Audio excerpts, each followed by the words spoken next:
आदरणीय अध्यक्ष महोदय, सबसे पहले मैं देश के लोगों को बहुत बहुत बधाई देना चाहता हूं कि ये न्यूयॉर्क टाइम्स में जो खबर छपी, ये न्यूयॉर्क टाइम्स का फ्रंट पेज है। और आप देखोगे पूरा का पूरा लगभग 80% फ्रंट पेज 18 अगस्त को हमारे देश के एक स्कूल की फ़ोटो उसमें छपी है। 9th क्लास की फ़ोटो है। हमारे बच्चे कितने सुंदर लग रहे हैं इसमें।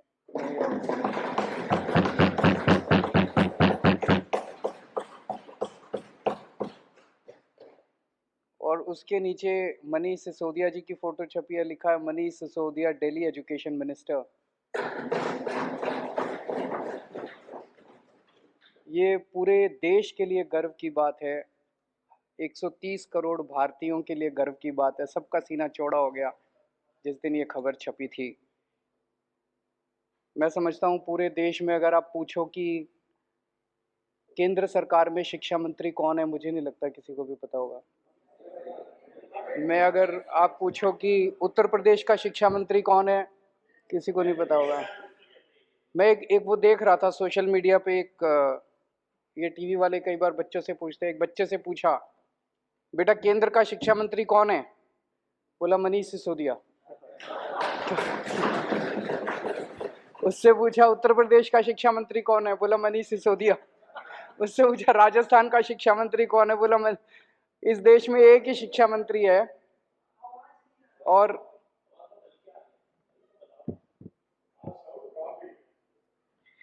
इस देश में एक ही शिक्षा मंत्री है। और अब तो ऐसे लगता है जैसे पूरी दुनिया में एक ही शिक्षा मंत्री है। अगर अमेरिका वालों से पूछो कौन शिक्षा मंत्री, तो वो भी कह रहे हैं वही मनीष सिसोदिया। तो ये हर भारतीय के लिए गौरव की बात थी, बहुत गर्व की बात थी। सब लोगों को बहुत अच्छा लगा। ये खबर छपी थी 18 अगस्त को, और उसी के एक हफ्ते बाद 25 अगस्त को इसी अखबार में, अमेरिका के इसी अखबार में ये एक और खबर छपी थी। Modi's India is where global democracy dies. Modi के भारत में जनतंत्र की हत्या हो रही है। इसी के एक हफ्ते बाद एग्जैक्टली 25 अगस्त को ये खबर छपी है। बहुत तकलीफ होती है जब दुनिया के किसी भी कोने में, किसी भी अखबार में अगर देश के खिलाफ कोई खबर छपती, भारत के खिलाफ कोई खबर छपती है, हर भारतीय के दिल में बहुत पीड़ा होती है। इस किस्म की खबर अगर छपती है तो बहुत तकलीफ होती है। आज देश में दिल्ली सरकार शायद अकेली सरकार है जो ऐसे ऐसे काम कर रहे हैं जिसकी चर्चा पूरी दुनिया में हो रही है। पूरी दुनिया के अंदर आज देश का नाम रोशन कर रहे हैं। जैसे डोनाल्ड ट्रंप साहब की वाइफ आई थी, वो मिलेनिया ट्रंप, मैंने पता किया चारों तरफ से, हर जगह अपने पति के साथ, अमेरिका के राष्ट्रपति के साथ जाया करती थी, दुनिया के हर देश में। मैंने पता किया भाई कहाँ कहाँ गई, जहां वो स्कूल देखने गई। अभी तक कहीं पूरी दुनिया में कोई स्कूल देखने नहीं गई। जब दिल्ली में आई तो बोली हम दिल्ली सरकार के, आम आदमी पार्टी के स्कूल देख के आऊंगी। ये तो गर्व की बात है, पूरे देश के लिए गर्व की बात थी। यूएन के फॉर्मल सेक्रेटरी जनरल बान की मून साहब दिल्ली आए, स्पेशली दिल्ली के मोहल्ला क्लिनिक देखने के लिए। और ये खबर कि वो दिल्ली आके मोहल्ला क्लिनिक देखने के, ये पूरी दुनिया के सारे अखबारों में छपी। सारे देशों के सारे अखबारों में ये खबर छपी कि बान की मून और नॉर्वे की फॉर्मर प्राइम मिनिस्टर दोनों दिल्ली के मोहल्ला क्लिनिक देखने के लिए आए। फिर अभी सिंगापुर की सरकार ने मेरे को कहा, जी आप बहुत अच्छा काम कर रहे हो, हम आपके लिए पूरी दुनिया के मेयर बुलाएंगे और उन सारे मेयर को आके आप बताओ कि आप कैसे अच्छा काम कर रहे हो, उनको सिखाओ। ये तो देश के लिए कितने गौरव की बात है कि हमारे देश के किसी आदमी को बुलाया गया कि सिंगापुर, पूरे दुनिया के मेयर को हमें सिखाने का मौका मिलता। पूरा देश इसकी वजह से बड़ा खुश है। लेकिन जितनी राष्ट्र विरोधी ताकतें हैं, जितने लोग इस देश से नफरत करते हैं, इस देश की तरक्की से नफरत करते हैं, इस देश के विकास से नफरत करते हैं, जो लोग नहीं चाहते ये देश तरक्की करे, 75 साल के अंदर इस देश को घोट के रखा गया वेस्टेड इंटरेस्ट्स के द्वारा, उन सारे लोगों ने अब षड्यंत्र करके मिलके और ये किया, यार इनको बंद करो। अब ये अगर इसी तरह से ये आगे बढ़ते रहे तो बड़ी मुश्किल हो जाएगी। और इन लोगों ने मिलके एक षड्यंत्र रचा कि दिल्ली की सरकार गिराई जाए, दिल्ली की सरकार खत्म की जाए। ये दिल्ली की सरकार जब तक खत्म नहीं करेंगे तब तक ये इसी तरह से अच्छा काम करते रहेंगे। ये जितनी राष्ट्र विरोधी ताकतें सारे इकट्ठे हो गए हमारे खिलाफ, सारों ने इकट्ठा होकर ये षड्यंत्र रचा। षड्यंत्र रच के सबसे पहला काम इन्होंने किया, मनीष सिसोदिया के ऊपर एक झूठा आरोप लगाया। बोला मनीष सिसोदिया शराब में पैसे खा गया। हमने बार बार इनसे पूछा जी क्या पैसे खा गया, क्या घोटाला क्या है? तो सच होता है, सच एक होता है, झूठ कई होते हैं उसके। तो इनका एक आदमी बोला जी 1.5 लाख करोड़ रुपए का शराब घोटाला हो गया। 1.5 लाख करोड़ तो दिल्ली का बजट ही नहीं है, इतना शराब घोटाला कहां से हो गया? फिर इनका एक प्रवक्ता था, एक बड़ा सीनियर लीडर, एक डिबेट में बैठा था, वो कहता है 8,000 करोड़ रुपए का घोटाला हो गया। तो मैं देख रहा था, सौरभ उसके साथ था। सौरभ ने पूछा घोटाला क्या है? तो वो कुछ कागज लेके बैठा था, बोला घोटाला, उसको समझ ही ना आए घोटाला क्या है। तो मेरे ख्याल से बता नहीं पाया वो घोटाला बता ही नहीं पाया। फिर उसके बाद इनके दो बड़े नेताओं ने एक प्रेस कॉन्फ्रेंस करी, बोले 1100 करोड़ का घोटाला हो गया। 1100 करोड़ का घोटाला क्या हो गया भाई? 1100 करोड़ का घोटाला। उनसे पूछा क्या घोटाला हो गया, तो वो भी कुछ इधर उधर की। फिर एलजी साहब ने एक रिपोर्ट बना के बताते हैं, भेजी, अखबार वाले कहते हैं, ये मीडिया वाले कहते हैं, जिसमें कह रहे लिख रखा है 144 करोड़ का घोटाला हो गया। और अब सीबीआई ने जो एफआईआर करी है उसमें लिखा है 1 करोड़ का घोटाला हुआ है। और घोटाला क्या है सीबीआई की एफआईआर में? उसमें लिखा है कि एक शराब के वाले ने दूसरे शराब वाले के बैंक अकाउंट में 1 करोड़ रुपए जमा कराए। उसमें मनीष का क्या लेना देना है यार? एक शराब वाले ने दूसरे को 1 करोड़ रुपए जमा कराए बैंक अकाउंट में, कि क्या घोटाला है? घोटाला क्या है ये समझ ही नहीं रहा अभी तक। ये अभी आज है नहीं, आठों को अगर आप अगले अलग अलग कमरे में बिठा देते और एक एक से पूछते बेटा घोटाला क्या है, तो 5 को तो पता ही नहीं होता घोटाला क्या है। 3 अगर कुछ बताते तो ये कुछ बताता, ये कुछ बताता और ये कुछ बताता, क्योंकि झूठ तो अलग अलग होता है ना, सच एक होता है। सच क्या है? कोई घोटाला नहीं हुआ, सबसे ट्रांसपेरेंट पॉलिसी थी, कोई घोटाला नहीं हुआ। ये सब झूठे आरोप लगा रहे हैं। आरोप लगा के इन्होंने एफआईआर कर दी मनीष सिसोदिया के खिलाफ। अगले दिन रेड करने इनके घर पहुंच गए, 14 घंटे तक रेड करी। कितने कमरे हैं आपके यहाँ? 4-5 कमरे हैं। 4-5 कमरे में टॉयलेट, 2-3 टॉयलेट हैं, रसोई है। सारा छान मारा इन्होंने, सारा छान मारा इन्होंने, इतना गहन जांच करी। दीवारों यूं यूं करके देखा, खोखली तो नहीं है दीवार, इसमें तो जेवर नहीं रख रखे, इसमें जो पिक्चरों में दिखाते। फिर वो उन्होंने गद्दे भी फाड़ फाड़ के देखे, गद्दों में तो नहीं रख रखे, तकिए फाड़ फाड़ के देखे, इनके सारे कपड़े, अलमारी, फलाना सारा कर करा के शाम को निकल गए। अठन्नी भी नहीं मिली, चवन्नी भी नहीं मिली, अनअकाउंटेड चवन्नी भी नहीं मिली, कोई जेवर नहीं मिले, कोई पैसा नहीं मिला, कोई जमीन जायदाद के कागज नहीं मिले, कोई इनक्रिमिनेटिंग डॉक्यूमेंट्स नहीं मिले, कुछ कोई दस्तावेज कुछ नहीं मिला। मतलब मैं पूछ रहा था इनसे कि 30-35 लोग आए थे, उनके खाने का खर्चा भी नहीं निकला रेड के अंदर, रेड का खर्चा भी नहीं निकला और वो चले गए। आज 7 दिन हो गए, 8 दिन हो गए रेड को, अभी तक कुछ पता नहीं चला भाई इनके यहाँ क्या निकला। कुछ नहीं निकला इनके यहाँ, पूरी की पूरी फर्जी रेड थी। जब रेड खत्म हो गई तो हम सोच रहे थे क्यों कर रहे हैं। अगले दिन मनीष सिसोदिया जी के पास इनका कोई आदमी संदेश भेजता है। ये लोग संदेश भेजते हैं, बोले जी ऊपर से है, ये टॉप से, वहां से संदेश ये है कि आप केजरीवाल का साथ छोड़ दो, आम आदमी पार्टी तोड़ के 2-4 एमएलए और ले आओ, हम आपको, आम आदमी पार्टी की सरकार अब गिराने जा रहे हैं बहुत जल्दी, ऑपरेशन लोटस चालू है दिल्ली के अंदर, आपको हफ्ते 10 दिन के अंदर दिल्ली का मुख्यमंत्री बना देंगे। दूसरा बोले ये सारे तुम्हारे सीबीआई और ईडी के केस खत्म कर देंगे। तो इसने कहा सीबीआई ईडी के केस में तो कुछ है ही नहीं, सारा फर्जी केस है, कल तुम जांच वांच भी करके ले गए, कुछ भी नहीं मिला तुमने, मैंने कमाया नहीं, कुछ करा नहीं, तो इस केस तो तुम करते रहो, मेरे को क्या डर है। और बोले मंत्री मंत्री सीएम बनने का मेरे को कोई ख्वाब नहीं है, मैं तो शिक्षा मंत्री बन के खुश हूं। बड़ी बात है। सीएम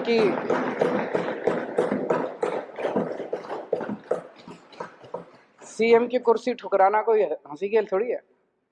नहीं तो आदमी तो सीएम की कुर्सी के लिए पता नहीं इतिहास में कितने बड़े बड़े बवंडर हुए हैं, कितने बड़े बड़े। तो सीएम की कुर्सी ठुकरा दी इन्होंने। मैंने पिछले जन्म में कुछ पुण्य किए होंगे जो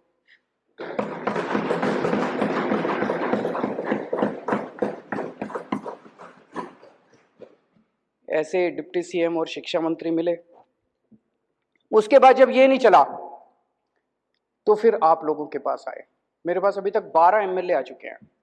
एक एक एमएलए को आके कहते हैं भाई 20-20 करोड़ रुपए ले ले और टूट के आ जा, 2-4 को और लाएगा तो तेरे को 25 करोड़ देंगे, और नहीं तो जैसे मनीष सिसोदिया का हाल करा तेरे ऊपर भी रेड करेंगे, तेरे को गिरफ्तार करेंगे, सीबीआई और ईडी छोड़ देंगे तेरे खिलाफ। भाई साहब सलाम करता हूं आप सबको।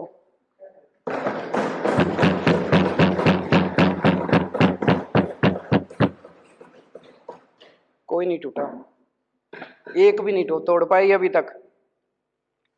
सारे आरोप झूठे हैं इनके। तो जो पता चला उनको एमएलए को, इन्होंने कहा भाई 40 एमएलए हमें चाहिए, 40 एमएलए तोड़ने हैं, 20-20 करोड़ रुपए एक को देंगे। 800 करोड़ रुपए इन्होंने कहीं रख रखे हैं दिल्ली में। ऑपरेशन लोटस दिल्ली इस नाम से चल रहा है, ऑपरेशन लोटस दिल्ली के नाम से इनका पूरा ये ऑपरेशन है। 800 करोड़ रुपए इन्होंने कहीं रख रखे हैं 20-20 करोड़ के हिसाब से। सब ये पूछ रहे हैं कि ये 800 करोड़ रुपए कहाँ हैं, किसके हैं। आज इस सदन में मैं बताऊंगा ये पैसे किसके हैं। आज मैं खुलासा करूंगा ये 800 करोड़ रुपए किसके हैं। लोग बता रहे हैं जी गुजरात के, पहले अभी थोड़ी देर पहले खबर आई है, एलजी साहब ने अब स्कूलों पे भी इंक्वायरी शुरू कर दी। तो कह रहे हैं भाई स्कूलों के बेसिकली तो रोकना है, स्कूल रुक जाएं, अस्पताल रुक जाएं, जितने अच्छे काम हो रहे हैं वो रुक जाएं, जनता को तकलीफ हो रही है। तो सब कह रहे हैं ये गुजरात की वजह से हो रहा है। गुजरात में जैसे जैसे हमारा ग्राफ बढ़ता जा रहा है, पागलपन छाया हुआ गुजरात में।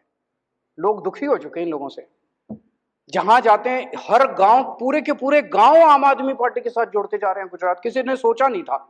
लोग तो कहते थे इनका गढ़ है, कोई गड़बड़ नहीं है, गढ़ टूट रहा है, इनका किला ठहरा है।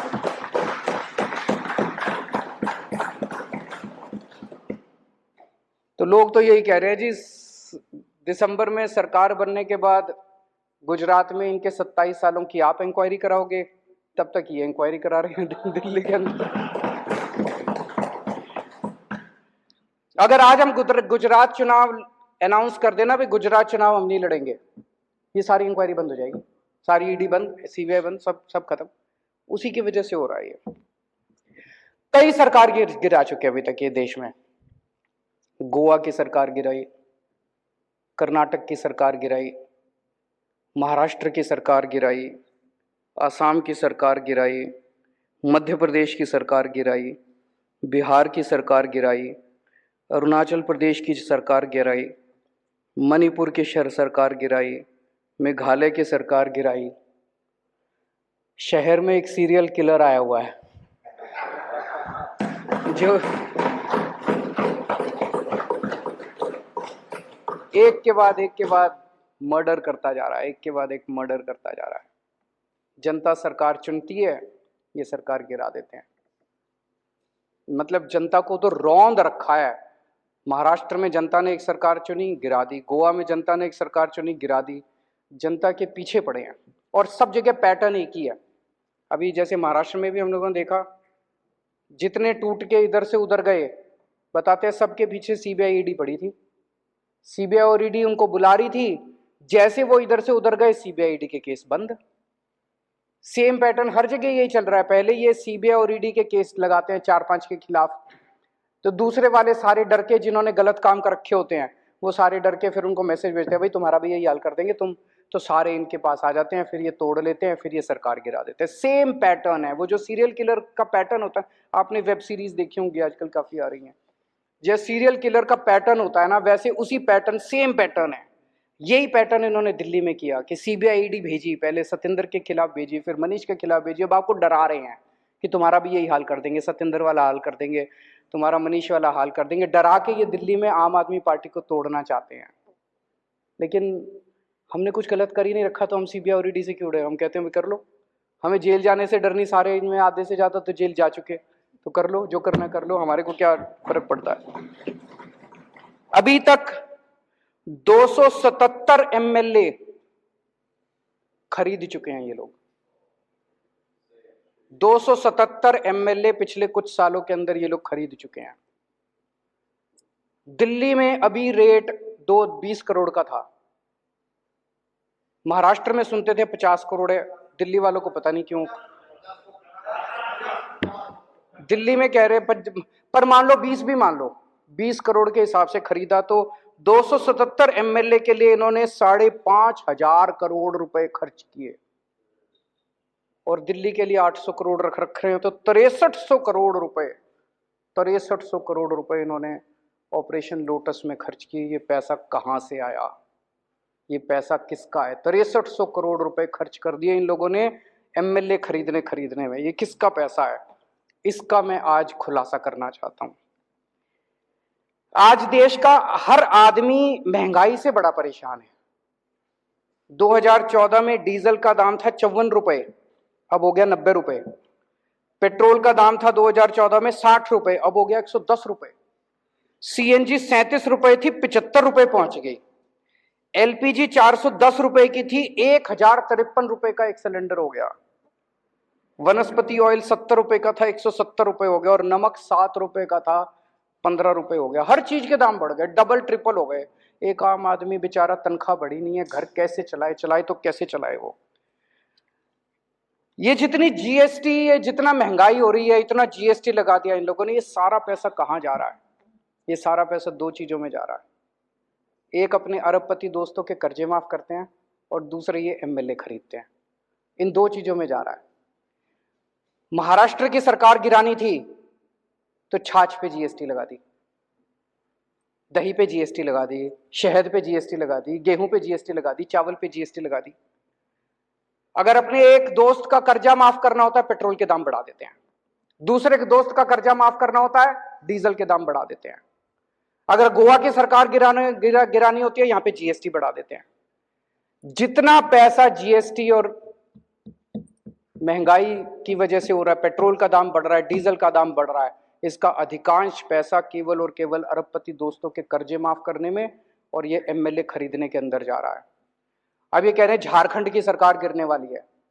देख लेना, शर्तिया तौर पे मैं कह रहा हूं, अगले 10 दिन के अंदर कहीं ना कहीं जीएसटी या पेट्रोल या डीजल के दाम ना बढ़ जाए तो बढ़ेंगे, और वो सारा पैसा जो है वो एमएलए खरीदने के लिए जाएगा इनका जाकर। आज मैं देश की जनता से कहना चाहता हूं, हमारे देश की जनता जरूरत पड़े तो देश के लिए बलिदान करने को तैयार है। आज मैं देश की जनता से पूछना चाहता हूं कि क्या आप इस तरह से इनके अरबपति दोस्तों के लिए इस तरह से पैसा लुटाते रहोगे? क्या आप एमएलए खरीदने के लिए अपने बच्चों के पेट काटते रहोगे? आज अगर हमारी सेना को पैसे की जरूरत पड़े, हमारे देश के लोग एक टाइम की रोटी नहीं खाएंगे, सेना के लिए कुछ भी कर देंगे, लेकिन क्या इनके अरबपति दोस्तों के लिए हम ही करने के तैयार हैं? आज एक तरह से कई लोगों को मैं जानता हूं, कई परिवार ऐसे हैं, पहले 1.5 किलो दूध लिया करते थे दिन का, अब वो कम करके 1 किलो कर दिया जब से ये महंगाई हो रही है, जब से ये जीएसटी लगा है। कई परिवार ऐसे हैं जिन्होंने एक टाइम की सब्जी लेनी बंद कर दी, अब नमक से रोटी खा लेते हैं।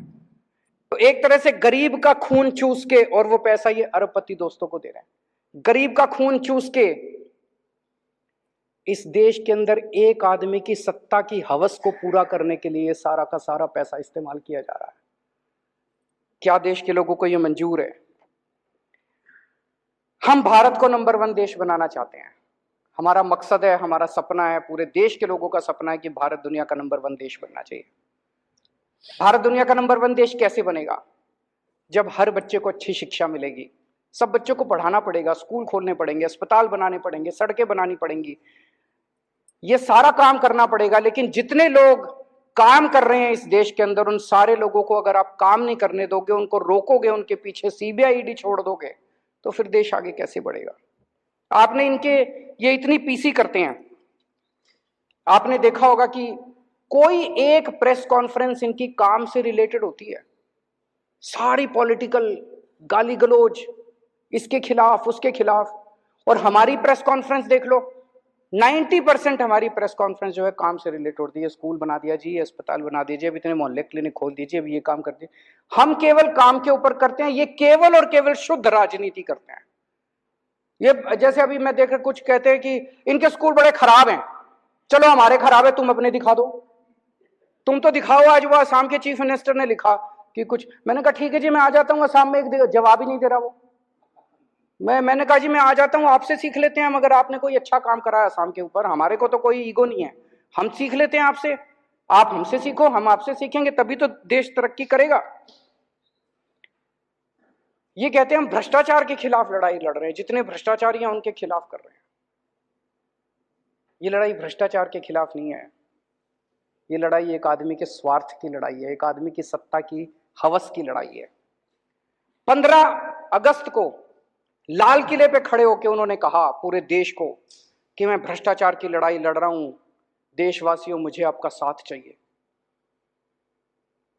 साहब अगर आप भ्रष्टाचार की लड़ाई लड़ते तो आपको देशवासियों का साथ मांगने की जरूरत नहीं पड़ती। इसका मतलब आप जानते हैं कि देश आपके साथ नहीं है, आप ये जो नौटंकी कर रहे हो, इसका मतलब देश आपके साथ नहीं है, आपको मांगना पड़ रहा है। दिल्ली में मैंने भ्रष्टाचार की लड़ाई लड़ी, मैंने तो कभी नहीं कहा दिल्लीवासी खुद ही मेरे साथ हो रहे हैं, मैंने तो नहीं कहा दिल्ली वासियों मेरे को आपका साथ चाहिए। अभी कोई कल बता रहा था, एक ऑफिस में बैठा था, सरकारी ऑफिस में दिल्ली में, हमारा कोई वॉलंटियर बोला वहां पे अंदर अफसर काफी लेट कर रहा था, 1 घंटे से बिठा रखा था, तो वो आपस में बात कर रहे थे, 2-4 लोग बैठे थे, कहते इसको पता नहीं है अफसर को, अभी केजरीवाल को मैंने ट्वीट कर दिया ना, इसकी नाक में दम कर देगा। जनता को भरोसा है, हमें साथ मांगने की जरूरत नहीं पड़ रही। पंजाब के अंदर अभी हमने जिस तरह से भ्रष्टाचार के खिलाफ वार छेड़ा हुआ है, भगवंत मान ने तो कभी नहीं कहा मेरे को आपका साथ चाहिए।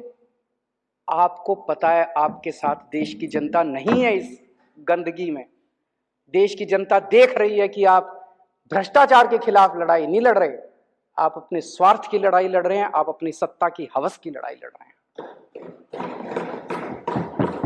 मैं आज आपको 5 मुद्दे देता हूं, अगर आपकी लड़ाई भ्रष्टाचार की लड़ाई है, इन 5 में से एक के ऊपर आप जांच करा के दिखा दो, मैं मान जाऊंगा। गुजरात में जाता हूं आजकल, गुजरात में इतने पेपर लीक होते हैं, इतने पेपर लीक होते हैं, और सारे इनके आदमी कराते हैं, सारे इनके आदमी कराते हैं। जनता तंग आ चुकी है, बच्चे तंग आ चुके हैं, सुसाइड कर रहे हैं, पेपर रोज लीक हो रहे हैं और इनके लोग करा रहे हैं। एक भी आदमी पेपर लीक के मामले में जेल नहीं गया।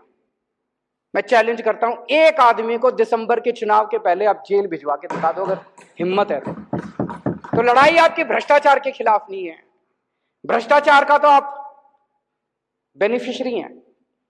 इतना नशा गुजरात के अंदर बिक रहा है, बताते हैं इनके दोस्त का एक पोर्ट है, वहां पे कम से कम 10,000 करोड़ रुपए की ड्रग्स पकड़ी जा चुकी होंगी। हिम्मत है तो सीबीआई ईडी वहां भी करके दिखा दो। है 22,000 करोड़ बता रहे हैं, 22,000 करोड़ रुपए का नशा पकड़ा जा चुका, कोई सीबीआई नहीं है। 22,000 करोड़ रुपए की इनके दोस्त के यहां नशा पकड़ा गया, कोई सीबीआई नहीं, कोई ईडी नहीं, चोर यही नजर आता है इनको। मैं इनको चैलेंज करता हूं, जहरीली शराब से अभी 50 से ज्यादा आदमी मर गए, जहरीली शराब से। इनके आदमी बेचते हैं, इनके आदमी जहरीली शराब बेचते हैं गुजरात के अंदर। मैं चैलेंज करके करता हूं, एक आदमी के खिलाफ सीबीआई ईडी करके दिखा, नहीं करेंगे। अभी साहब बुंदेलखंड एक्सप्रेसवे का उद्घाटन करने गए, प्रधानमंत्री बुंदेलखंड एक्सप्रेसवे का उद्घाटन करने गए, उद्घाटन करने के 5 दिन के बाद वो धंस गया। इससे बड़ी बेइज्जती नहीं हो सकती देश की, इससे बड़ी बेइज्जती देश की नहीं हो सकती। मेरे यहां अगर कोई होता ना दिल्ली में, ऐसी तैसी कर देता मैं उसको, और इन्होंने कोई एक्शन नहीं लिया। उसके खिलाफ सीबीआई ईडी नहीं, बता रहे हैं उसको 2 और 4 ठेके और दे दिए, बड़ा शाबाश, बहुत अच्छा काम किया, उसको 4 ठेके बता रहे हैं और दे दिए। बुंदेलखंड एक्सप्रेसवे धंस गया, उसका उसकी कोई सीबीआई ईडी नहीं है। 10 लाख करोड़ रुपए के कर्जे जिनके माफ करे, 10 लाख करोड़ रुपए के अपने अरबपति दोस्तों के इन्होंने कर्जे माफ कर दिए। उसमें कई लोगों ने बीजेपी को चेक में डोनेशन दे रखी है, इससे बड़ा सबूत रिश्वत का हो सकता है।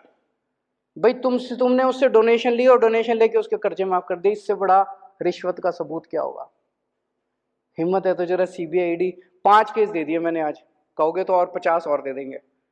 तो लड़ाई भ्रष्टाचार की नहीं है, लड़ाई स्वार्थ की है, लड़ाई सत्ता हथियाने की है, जनता को तंग करने की है। पिछले कुछ दिनों से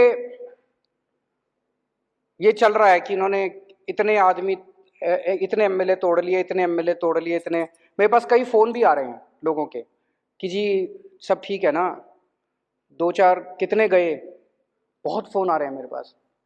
तो अध्यक्ष महोदया, मैं इस सदन के अंदर कॉन्फिडेंस मोशन लाना चाहता हूं, दिल्ली की जनता को दिखाने के लिए कि उन्होंने जिन लोगों को चुना है वो एक एक हीरा है। ये मर जाएंगे, कट जाएंगे, लेकिन ये टूटने वाले नहीं है, एक भी आदमी नहीं टूटा। कॉन्फिडेंस मोशन इस सदन के अंदर लाना चाहता हूं ताकि जनता के सामने ये साबित हो जाए कि बीजेपी का ऑपरेशन लोटस दिल्ली में आके ऑपरेशन कीचड़ बन गया। बहुत बहुत शुक्रिया।